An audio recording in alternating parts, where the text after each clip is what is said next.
वज़ीर आला सिंध मुराद अली शाह का कहना है कि सिंध में पानी की तकसीम का मसला है। वाटर बोर्ड को पानी की तकसीम का तफसीली प्लान बनाने की हिदायत जारी करते हुए कहा कि शहरी कायद के हर इलाके को पानी मिलना चाहिए।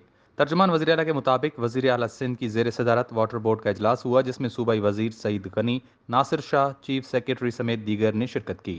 मुतल्लिका हुकाम ने ब्रीफिंग देते हुए बताया कि कराची को 1000 MGD पानी की ज़रूरत है, जबकि इस वक्त कराची को 580 MGD पानी की सप्लाई की जा रही है। ब्रीफिंग में हुकाम ने बताया कि पानी के 174 MGD लाइन लॉसेज हैं, 406 MGD पानी सप्लाई जारी है। शहर में बिछाई हुई पानी की लाइन बहुत पुरानी है और पुरानी लाइन होने की सबब पानी ज़ाया होता है। वज़ीर आला सिंध मुराद अली शाह ने इजलास में कहा कि पानी की लाइन बिछाने के लिए पुरानी वाटर सप्लाई पाइप्स तब्दील करनी होंगी। वाटर सप्लाई सिस्टम को बेहतर करने के लिए 1.65 मिलियन रुपए की स्कीम जारी है।